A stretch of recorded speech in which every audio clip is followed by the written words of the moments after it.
What's up, you guys? Welcome back to my channel. My name is Dutchess Monique, for those of you who are new. Before we get into this video, make sure you guys give this video a big thumbs up, hit that subscribe button, and make sure your notification bells are turned on. As you can tell by the title, this is another story time video. You guys love my story time videos, so I'm definitely gonna be making more of those really soon. So I want you guys to be subscribed. So this story took place when I had just turned 21 years old. I was really excited about going out, being able to buy drinks. If y'all hear a dog in the background, it's Callie, so try to ignore her. I had just turned 21. Of course, my family had given me the talk, you know, about how to control your alcohol, knowing your limit, basically knowing what to do, what not to do when you're in like environments that have alcohol. So one of the main things I was taught was to never accept drinks from people. If you're gonna drink, you see it being made or you buy it yourself, but never accept a drink from anyone, even people that you think you trust. I thought I had knew pretty much everything there was to know. I pretty much didn't put myself in unsafe positions or predicaments, so I thought I was good. At the time, I was working at Forever 21, which was in downtown Seattle, Washington. One day, this girl, she comes through my line and she was like, you know, oh, you're so pretty. Are you from here? Because I guess I have a little accent. She was like, are you from here? And I was like, no, I'm from Alabama, blah, blah, blah. She was like, oh, okay, well, let's exchange numbers. We should go out sometime. And she kind of kicked it to me like that. So, you know, me wanting to meet friends, I was down, you know, we exchanged numbers and that was that. I was excited, like, hey, I got a new friend. So anyway, that weekend, she texted me, she's like, hey girl, I want to take you out. We got a section, so you know, you don't have to worry about anything. So I was like, oh yeah, that's cool, let's do it. I didn't have anything planned that weekend. I was like, let's do it. So the day gets there, I think it was like a Saturday, and she says, okay, well, just come to my house and we will Uber to the club. So I was like, okay, cool. So she sends me her address. I Uber to her house. It's a very nice house, by the way. Like, I would say in the $1 million range. Like, it's nice. She opens the door. When I walk in, to my surprise, I was surprised at the whole thing because it was I don't know what I was expecting, but I wasn't expecting that. So I walk in and I see this older, like 70, 80-year-old white man sitting on the couch, like reading his book. Like, he's not even looking as to who's walking into the house. So I just got really weird vibes when I saw that, but I didn't ask any questions. I'm just like, okay, I don't know her living situation, so it's none of my business anyway. But I am aware, like, I am aware of my surroundings. So we end up going into her room.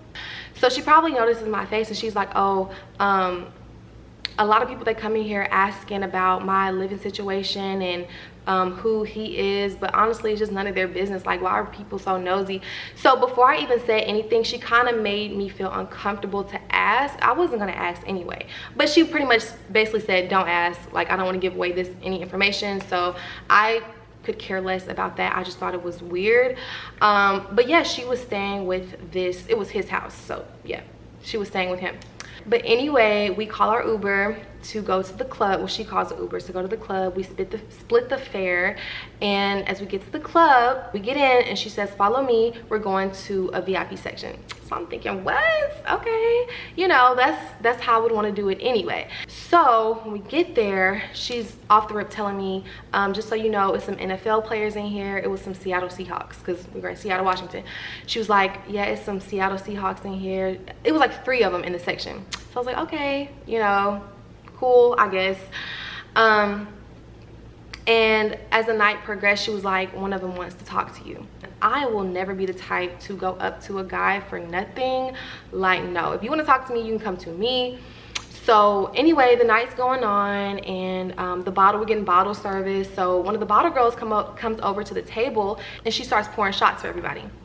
So of course, I'm not going to go to the table and pick up a shot because I'm a guest here. I don't know any of these people. I'm not comfortable enough to do that. Now, if it was a section I paid for or a bottle I paid for or put in on, or my friends, of course I would just take a shot because of course it's for everybody. But being that didn't happen, I didn't go like and take a shot from the table. It seemed like forever, but I finally got a shot. Like, I had stopped paying attention. Coco handed me a shot. So maybe like 5 or 10 minutes after everything was poured up, which was weird, but of course, like, I'm not gonna ask. So anyway, I take the shot or whatever, we good.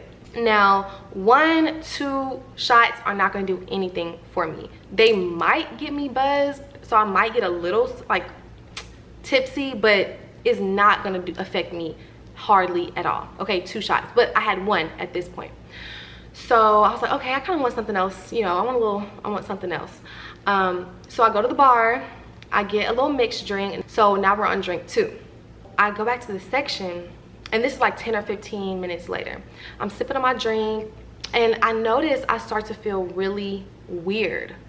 That's probably the only way I can describe it, is just weird at first. It wasn't, you know, a drunk feeling. It was just like a sleepy feeling. I started to get really sleepy, and I'm thinking like, I haven't done anything all day. Like, why am I sleepy? We're standing up, we're vibing to the music or whatever, and as time goes by, I start to like lose my balance. Like I can't even like stand up straight. And I'm thinking, like, I know I just had 1 drink and a half. There's no, like, why am I feeling this way? I feel really, really weird. And there's no reason why I should be this, like, gone right now. So I'm thinking, that's crazy. That's just weird. Maybe it's the smoke. Maybe it's hot in here. I don't know what's going on, but I know I start to feel weird. So I don't sit down because nobody in the section is sitting down. So I'm standing up, and at one point I lose my balance and I spill my drink on Coco. So when I do that, she gets like really annoyed and she starts rolling her eyes, and I'm like, oops, you know. So then I sit down after that. I'm like, I don't care if I'm the only one or not, I'm gonna sit down because I'm not trying to embarrass myself, or like, you know, I'm just not trying to do that. So I sit down, and as I sit there, it gets worse. It gets worse, and it's just progressingly getting worse. So it wasn't a drunk feeling. Now I know I said I just turned 21, but that doesn't mean I had my first drink at 21. So I know what it feels like to be drunk or tipsy. I pretty much already knew my levels before I made it to 21. So anyway, yeah, 1 drink cannot faze me, 2 will not faze me, 3, okay, I'm gonna get a little tipsy, 4 is probably approaching my limit. Like, I know my limit. So I was like, what is going on? Like, this is really weird. When I sat down, it got worse. So when it was like uncontrollable, when I was really like, okay, I gotta go, I gotta get out of here. So I pick up my phone, and the screen, when I tell you the screen is moving, I remember this, like I remember this. The screen was moving in all different types of directions, so I couldn't text, I couldn't call the Uber.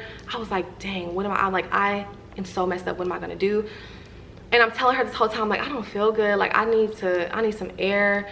And she's like, oh, you fine, like you fine, just sit down. So I am communicating during this time because like I've never felt like this before. Like, I'm really freaking out. I was not able to call an Uber because I couldn't type an address in. It was so bad, y'all. So my friend, the first person on my messages, basically the first person on my messages, I sent them my location and I said, come. And that's it. That's all I wrote. I didn't get a response for like 15 minutes. So I'm freaking out, like, oh my God, my heart's pouncing, and I'm just like, dang, I need to get out of here. So when they get there, they're outside, I tell Coco, I'm like, hey, my ride is here. You know, I have fun, but I feel weird, I gotta go. And she's like, wait, no, I want you to stay. We're supposed to be going to this NFL after party, you know, later. Like, do you have to leave? Like, she was really trying to get me to stay. I was like, my ride is already here, I gotta go. I make it out to the car, I'm stumbling, like it's really, really bad for me not to have drunk that much at all. Like, I can barely walk. So I flop in the car. I remember closing the door and feeling safe. So I was able to just relax, like, huh. And then all I remember was looking at the floorboard, my head bouncing to hit the seat, floorboard, seat, and I just remember doing that the whole car ride home. I get dropped off at home. I'm not sure how I made it to my apartment or whatnot, but the next day my friend was like, hey, you know, your eyes are rolling back, like you were not yourself last night. It looked like you had been drugged, because it definitely was not a drunk type of, you know, it wasn't drunk. You definitely look like you have been drugged or roofied. And I'm just like, nah, like I doubt that, you know. Nobody would ever think that's the case. So the next morning she texts me, she's like, hey, did you make it home okay, blah blah blah. I'm like, yeah girl, I made it, I had fun last night. That was it.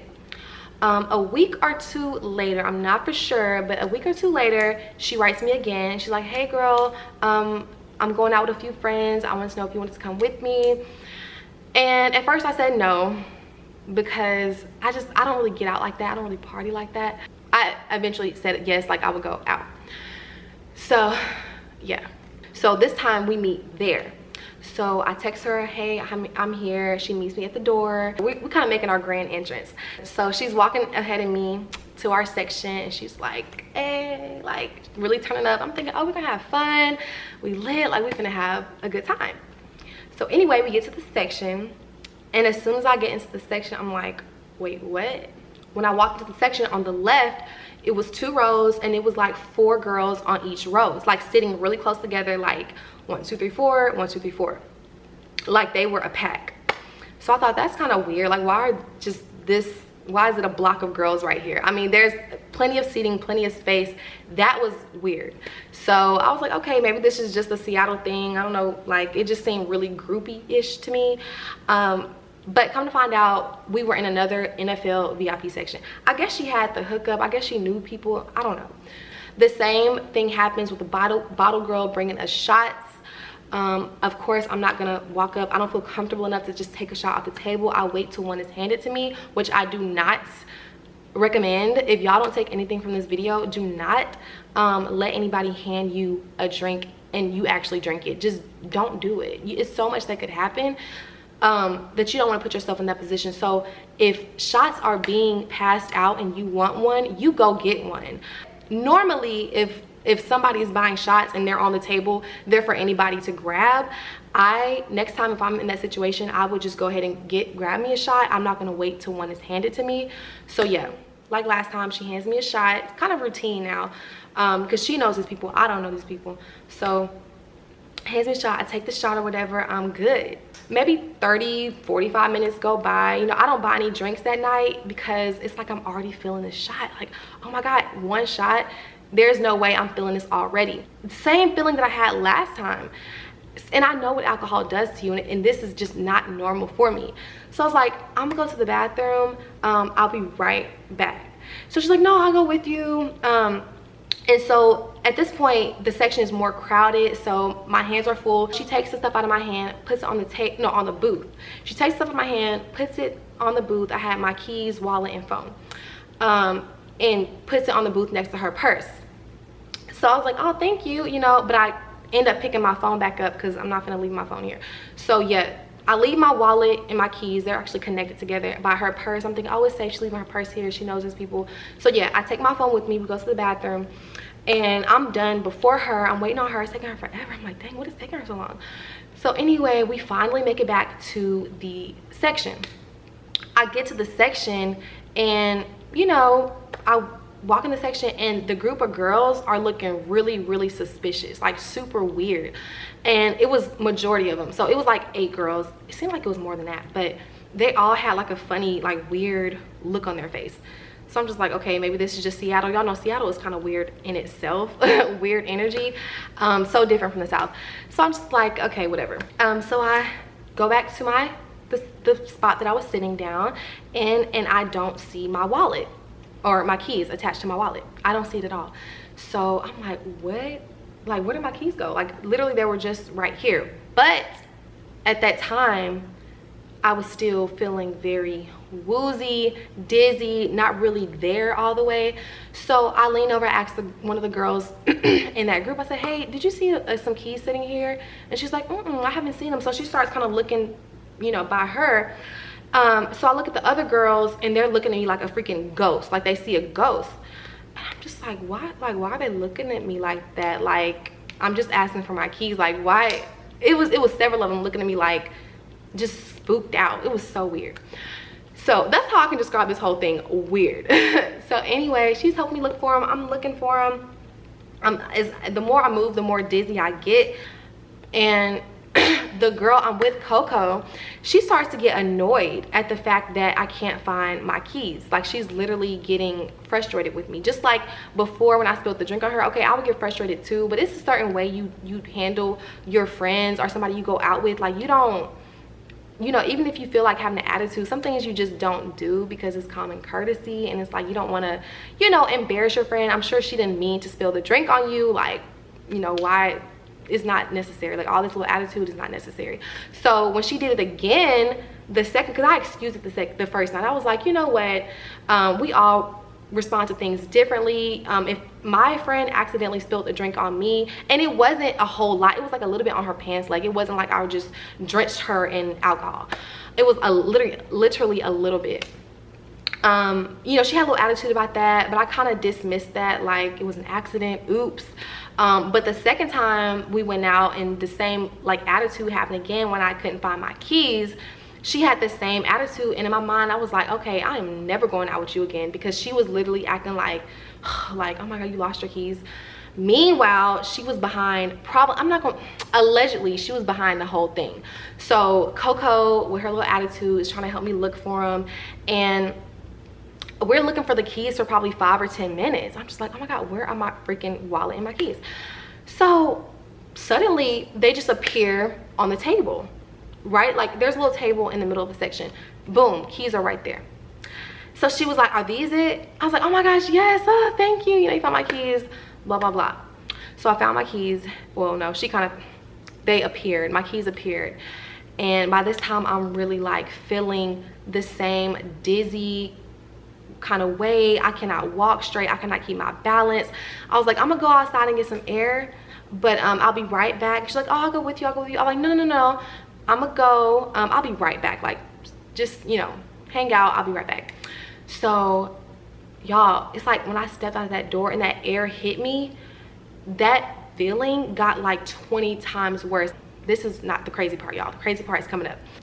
I called the Uber, and it seemed like it took the Uber forever to pick me up. Like, I felt like I waited outside for like an hour for that freaking Uber. That's how it felt. It probably was like 10 minutes.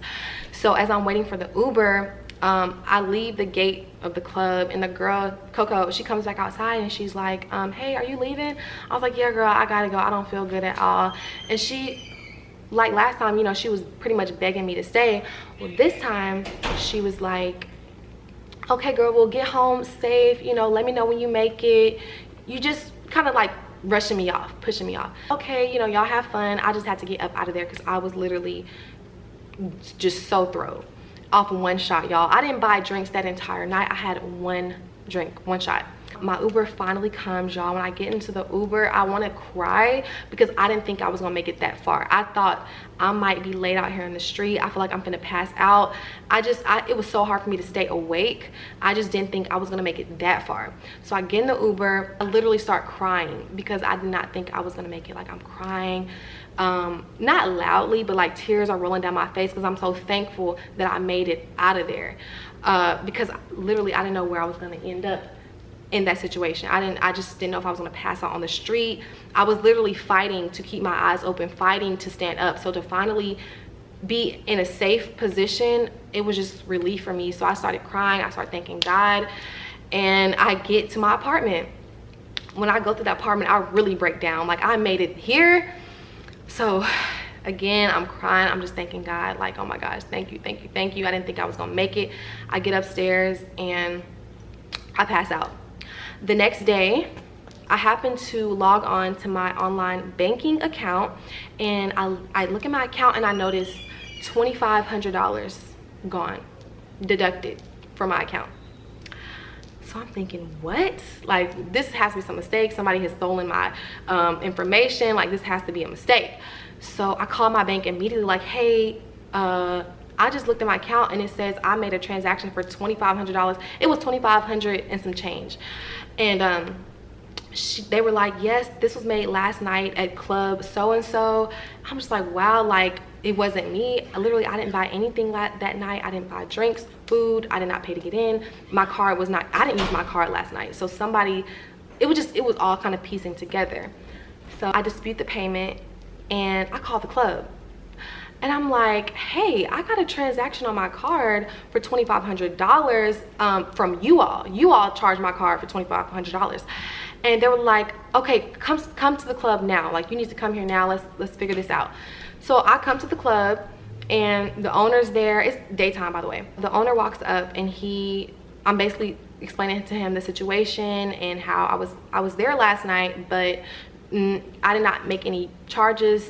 What happened, pretty much. So the waitress there, because of course they don't get $2,500 payments all the time, so she knew exactly who I was. So she was like, yeah, I remember, you know, I remember your transaction. I mean, I saw your ID, your card, and everything, and she was listing all these different bottles that I apparently ordered. So apparently Coco has set it up to where, this is what I think, Coco has set it up to where a girl in that group that favored me would go up there to the bar or to a waitress, order all these drinks on my card while I was in the bathroom, and that's why it took so long for her to come out of the bathroom, because they were buying stuff with my card.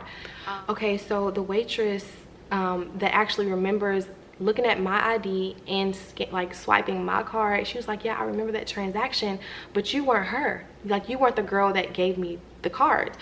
So I was like, well, did you not look at the picture on the license? Like, I wasn't trying to be funny, but I'm like, did you not check the ID? She's like, I did. I guess you guys just looked alike, but I know that you were not her. So I was like, well, what did they get for $2,500? Like, what I didn't even know you could spend that much. But apparently I was buying bottles, Hennessy, champagne, like all this extravagant liquor, alcohol. So literally it got pitch black in here, so I'm using my flashlight on my phone to film this outro. But I really hope you guys enjoyed this story time. If you did enjoy it and you want to see more, make sure you give this video a big thumbs up. Leave me a comment down below on what you thought about all this, and make sure you hit that subscribe button. All right, you guys, I will see you next time.